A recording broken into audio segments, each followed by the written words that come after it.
اور اسی سے دیگچی بنا ہے. تو یہ یعنی سائز میں اس کے مختصر ہونے کو یا چھوٹا ہونے کو ظاہر کر رہا ہے یہ اسم. اسی طرح سے باغیچہ، باغ سے یہ لفظ بنا ہے باغیچہ یعنی چھوٹا سا باغ.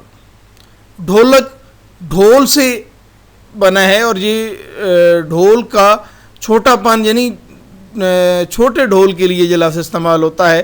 تو یہ الفاظ جو مثالیں میں نے آپ کے سامنے دی ہیں یہ ان چیزوں کے چھوٹے پن کو ظاہر کر رہی ہیں، تو انہیں اسم مصغر کہتے ہیں.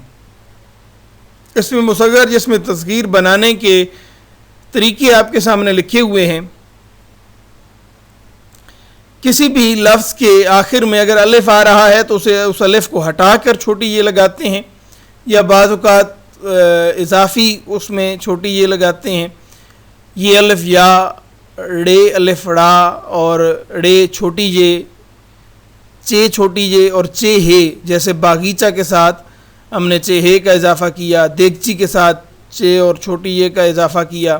اسی طرح ڈھولک یعنی ڈھول کے ساتھ کیاف کا اضافہ کر کے ہم نے اسم مصغر بنائے. تو یہ اسم مصغر بنانے کے لیے مخصوص یہ آپ لاحقے کہہ سکتے ہیں کہ جو لگائے جاتے ہیں اور ان کی مدد سے اس میں تصغیر بنایا جاتا ہے یا اس میں مصغر بنایا جاتا ہے.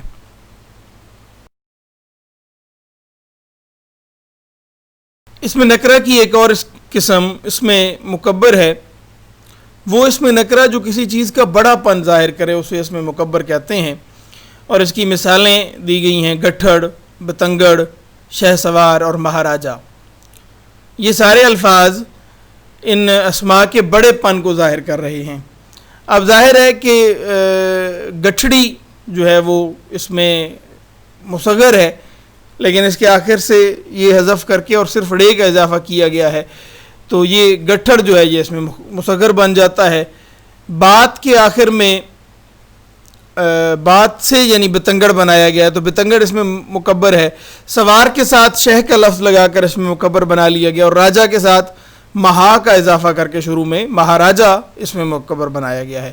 تو اس میں مکبر بنانے کے لیے بھی طریقہ لکھا ہوا ہے آپ کے سامنے اسکرین پر کہ لفظ کے آخر میں اگر یہ آ رہی ہے تو یا اسے حذف کریں گے تو اس میں مکبر بن جائے گا. جیسے گٹھڑی کے آخر سے یہ آپ حذف کر دیں تو وہ گٹھڑ بن جاتا ہے، یا بعض جگہوں پہ یہ ہٹا کر اس کی جگہ الف جب آپ لگائیں گے تو اس میں مکبر بن جائے گا. الف جب آپ اس کے آخر سے یہ جب آپ اس کے آخر سے ہٹائیں گے اور الف لگا دیں گے تو وہ اس میں مکبر بن جائے گا. اس طرح سے اس میں مکبر بنانے کی ایک مثال مکڑا ہے. مکڑی کے آخر سے آپ یہ ہٹا دیتے ہیں اور الف لگا دیتے ہیں تو اس میں مکبر بن جاتا ہے، یعنی مکڑی سے مکڑا. اور کسی لفظ کے شروع میں شہ یا مہا کا اضافہ کر دینے سے بھی اس میں مکبر بنا لیا جاتا ہے، جیسے شہ سوار یا شہنشاہ، شہ زور، اسی طرح سے مہاراجہ، مہاکاج وغیرہ.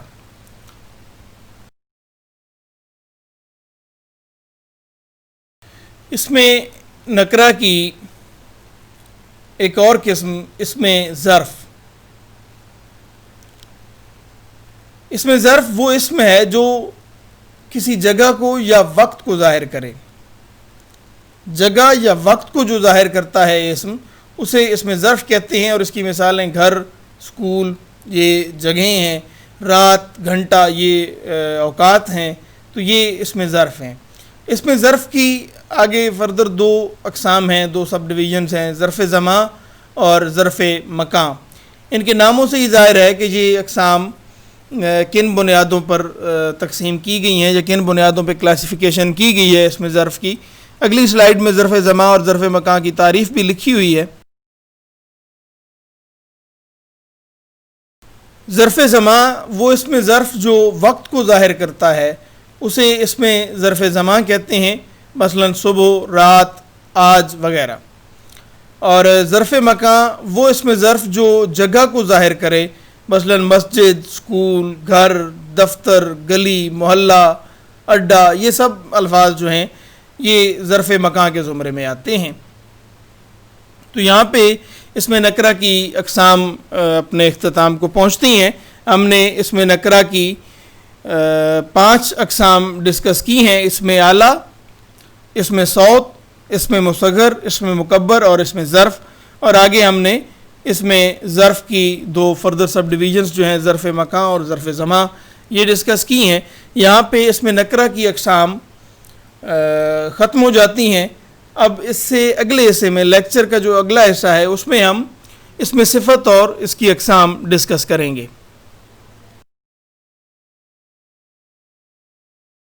اس میں صفت وہ اسم جو کسی اسم کی یعنی کسی دوسرے اسم کی خصوصیت یا وصف بیان کرے اسے اسم صفت کہتے ہیں۔ نام سے ہی ظاہر ہے صفت خصوصیت یا وصف کو کہتے ہیں، تو اسی نام کی مناسبت سے اسم صفت وہ اسم ہوتا ہے جو کسی دوسرے اسم کی خصوصیت، وصف، خوبی، خامی، اچھائی، برائی، نیکی، بدی، کسی بھی خصوصیت یا وصف کو بیان کرے اسے اسم صفت کہتے ہیں۔ اس کے لیے ایک چیز ذہن میں رہے کہ صرف اچھی خصوصیات یا اچھے اوصاف کی بات نہیں کی گئی، بلکہ کوئی بھی خصوصیت ہو، چاہے خوبی ہو، چاہے خامی ہو، چاہے اچھائی ہو، چاہے برائی ہو، وہ اسم صفت کے زمرے میں آئے گی۔ اور اسم موصوف وہ اسم جس کی خصوصیت یا وصف بیان کیا جائے، یہ اسی اسم صفت کی نسبت سے ہی اسم موصوف ہے کہ جس اسم کی خصوصیت بیان کی جا رہی ہے، وصف بیان کیا جا رہا ہے، اسے اسم موصوف کہتے ہیں۔ اور مثالیں نیچے دی گئی ہیں، ان سے آپ کو اسم صفت اور اسم موصوف کو سمجھنے میں آسانی ہوگی۔ مثلا 3 مثالیں آپ کے سامنے ہیں: عقل مند آدمی، محنتی طالب علم اور تیز رفتار گھوڑا۔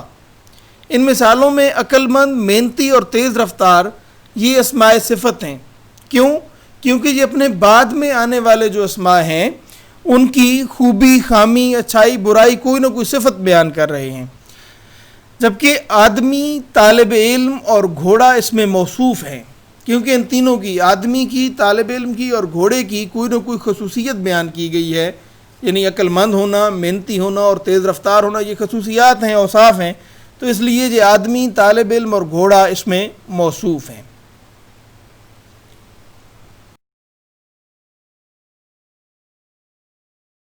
اس میں صفت کی اقسام، اس میں صفت کی 5 قسمیں آپ کے سامنے اسکرین پر نمایاں ہیں، آپ دیکھ سکتے ہیں۔ پہلی قسم ہے صفت اصلی یا صفت ذاتی بھی اسے کہتے ہیں۔ دوسری قسم ہے صفت نسبتی۔ تیسری قسم ہے صفت عددی۔ چوتھی قسم ہے صفت مقداری، اور آخری صفت تفضیلی۔ اگلی سلائیڈز میں ہم ان اقسام کی تعریفیں اور اس کی مثالیں دیکھتے ہیں، جس سے آپ کو ان کے سمجھنے میں سہولت ہوگی یا آسانی ہوگی۔ جی، صفت اصلی وہ اس میں صفت جو زبان میں شروع سے کسی اچھائی یا برائی بیان کرنے کے لیے استعمال ہو اسے صفت اصلی کہتے ہیں۔ اسی کو صفت ذاتی بھی کہتے ہیں۔ اس کی آپ ایک اور حوالے سے بھی تشریح کر سکتے ہیں کہ وہ اس میں صفت جو کسی موصوف کی یا اس میں موصوف کی ذاتی خصوصیت یا وصف بیان کرے، جو اس کی ذات کا، اس کے وجود کا حصہ ہو، جو صفت، اس میں صفت کو صفت اصلی کہیں گے یا صفت ذاتی کہیں گے۔ جبکہ دوسری قسم صفت نسبتی ہے، وہ اس میں صفت جو کسی تعلق یا نسبت کی وجہ سے اس میں صفت کے معنی دے، مثلا لاہوری، مدنی، عربی۔ اب اس صفت نسبتی کی معنی کو دیکھتے ہوئے یا تعریف کو دیکھتے ہوئے آپ صفت ذاتی کو بہتر طور پہ سمجھ سکتے ہیں کہ صفت نسبتی کسی تعلق یا نسبت کی وجہ سے جو صفت ہو اسے صفت نسبتی کہتے ہیں، اور صفت ذاتی جو کسی فرد کی، کسی اسم کی، کسی بھی اسم کی، اس میں موصوف کی جو ذاتی خصوصیت ہوگی اسے صفت اصلی یا صفت ذاتی کہیں گے۔ ایک تشریح یا تعریف یہ بھی ہے کہ جو زبان میں لفظ ہے وہ اس میں صفت کسی اچھائی یا برائی بیان کے لیے استعمال کیا جاتا ہو زبان میں، اسے صفت اصلی کہتے ہیں۔ دونوں تعریفیں آپ لکھ سکتے ہیں، اور دونوں بیان اس لیے کر دی ہیں تاکہ آپ کو اس میں صفت کی اس قسم کو سمجھنے میں آسانی ہو یا سہولت رہے۔ دوسری صفت نسبتی ہے جو کسی تعلق یا نسبت کی وجہ سے، مثلا لاہوری، مدنی، عربی۔ اچھا، یہ تو شہروں کی نسبتیں ہیں۔ اس کے علاوہ بھی کئی ایک نسبتیں ہو سکتی ہیں جو مثلا آپ ایک نام دیکھتے ہوں گے جی، لفظ بریلوی، تو خیر وہ علاقے کی نسبت سے ہی ہے، پھر بعد میں وہ ایک عقیدے کی نسبت سے بھی بن جاتا ہے۔ مثلا اطاری، ہمارے ہاں ایک لفظ بہت زیادہ استعمال ہوتا ہے اطاری. تو یہ اطاری جو لفظ ہے یہ اب ایک فرد کی نسبت سے کہا ہے، یہ لفظ استعمال ہوتا ہے، تو یہ بھی صفت نسبتی ہے. اسی طرح سے نقوی، یہ امام نقی علیہ السلام کی نسبت سے. اچھا بخاری، وہ بخارا شہر کی نسبت سے یہ اسماء صفت استعمال ہوتے ہیں، تو یہ صفت نسبتی کی ذیل میں آتے ہیں. یہ تمام جو مثالیں میں نے آپ کے سامنے پیش کی ہیں.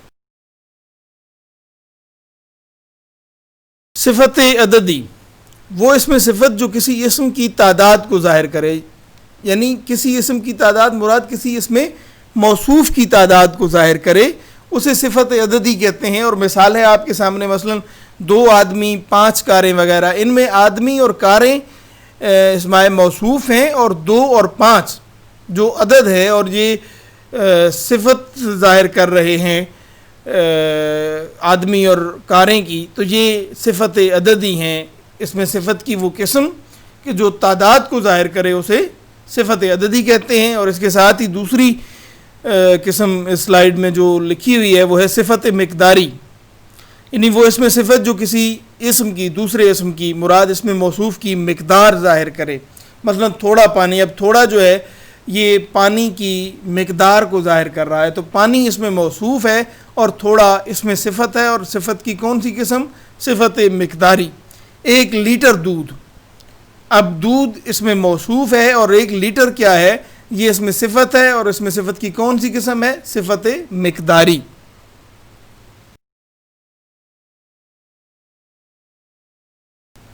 آخری قسم ہے اس میں صفت کی صفت تفضیلی. وہ اس میں صفت جس میں کسی دوسرے اس میں موصوف سے موازنہ کا اظہار ملے، یعنی کسی ایک صفت کو کسی دوسرے کی صفت سے بڑھایا یا گھٹایا جائے، یعنی کسی دوسرے اس میں موصوف سے موازنہ جب کیا جا رہا ہے تو اس میں صفت کی وہ قسم صفت تفضیلی کہلاتی ہے. اور چونکہ موازنہ 3 مختلف سطحوں پہ ہوتا ہے، اسی نسبت سے پھر صفت تفضیلی کے 3 درجے بنتے ہیں. میں یہاں پہ بتا دوں کہ اس میں صفت کو انگریزی میں جو آپ پڑھتے ہیں ایڈجیکٹو پارٹس آف سپیچ میں، تو اس میں صفت کو ایڈجیکٹو کہتے ہیں. اور یہ جو اس میں صفت کے یا صفت تفضیلی کے 3 درجے بیان کیے گئے ہیں، یہ ڈگریز آف ایڈجیکٹو ہوتی ہیں کہ جی صفت نفسی، صفت بعض اور صفت کل انہیں اردو میں کہتے ہیں، اور انگریزی میں پازیٹیو، کمپیریٹیو اور سپرلیٹیو.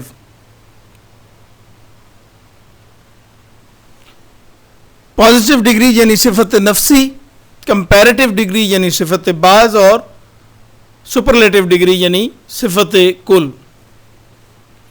صفت نفسی صفت تفضیلی کا وہ درجہ ہے یا وہ اس میں صفت ہے جس کا کسی دوسرے سے مقابلہ ظاہر نہیں کیا جاتا، یعنی کسی ایک فرد کی یا کسی بھی موصوف کی صفت جو صرف اسی کی ذات کی نسبت سے ظاہر کی جائے یا اسی کی خصوصیت کے طور پہ ظاہر کی جائے اور اس کا کسی دوسرے سے موازنہ نہ کیا جا رہا ہو، تو اسے صفت نفسی کہتے ہیں. مثلا اچھا، لائق، بد وغیرہ.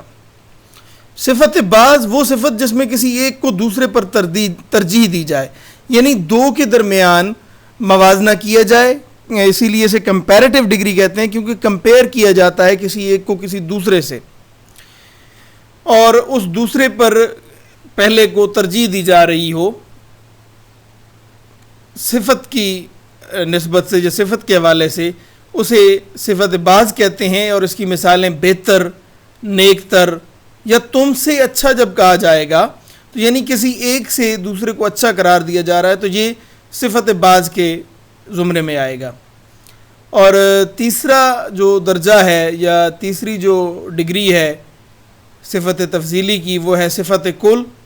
وہ صفت جس میں کسی ایک کو سب پر ترجیح دی جائے، یعنی جو کل پر فضیلت رکھے. تفضیل کا لفظ بھی فضیلت سے نکلا ہے، اور یہ اس میں صفت کی قسم جو ہے یہ علیحدہ سے کوئی اس طرح سے قسم نہیں ہے جس طرح سے ہم نے پچھلی اقسام بیان کی ہیں. یہ صفت تفضیلی بنتی ہی کسی ایک کو دوسرے پر فضیلت یا ترجیح دینے کے معنوں میں ہے. تو صفت کل میں کسی ایک کو باقی تمام پر ترجیح دی جاتی ہے، یعنی کسی ایک کا سب سے تمام سے موازنہ کیا جاتا ہے اور اس پر ترجیح دی جاتی ہے، اور اس کی مثالیں بلند ترین یعنی سب سے بلند، اور سب سے اچھا بھی اسی ذیل میں آئے گا، اور بہترین یعنی اس کے معنی بھی سب سے اچھا ہے۔ تو یہ صفت کل ہیں، یہ جو مثالیں آپ کے سامنے میں نے پیش کی ہیں۔ اس کے ساتھ ہی ہمارا آج کا لیکچر اپنے اختتام کو پہنچتا ہے۔ آپ ان تمام جو آج ہم نے قواعد پڑھے ہیں، ان کو آپ نہ صرف یہ کہ یاد کریں بلکہ ان کو سمجھیں، کیونکہ یہی قواعد زبان کی بنیاد ہیں، اور جب آپ زبان استعمال کرتے ہیں، جب آپ لکھتے ہیں، جب آپ بولتے ہیں، تو یہی قواعد، یہی اصول و ضوابط عمل کر رہے ہوتے ہیں زبان کی زیریں سطح پر، اور انہی کی نسبت سے زبان کو درست بولا اور سمجھا جا سکتا ہے اور لکھا جا سکتا ہے۔ اس لیے ان چیزوں کو یاد کرنا، تحریر کرنا وہ تو ضروری ہے ہی، لیکن ان کی اصل کو سمجھنا ضروری ہے، تاکہ آپ کی زبان پہ بولنے میں بھی اور لکھنے میں بھی مثبت اثرات اس پر پڑیں، اور آپ کی زبان بولنے لکھنے میں بہتری آئے۔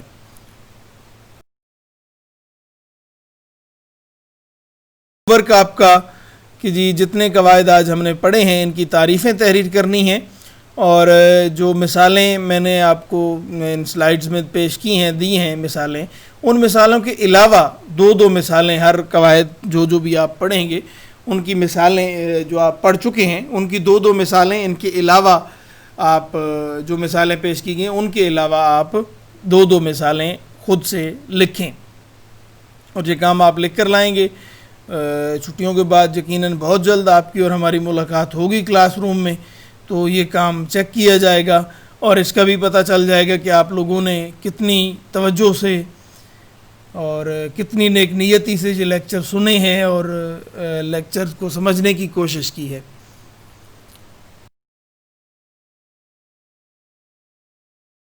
آپ سب لوگوں کے لیے صحت و سلامتی کی دعائیں ہیں۔ خوش رہیں، خوش رکھیں۔ اللہ حافظ۔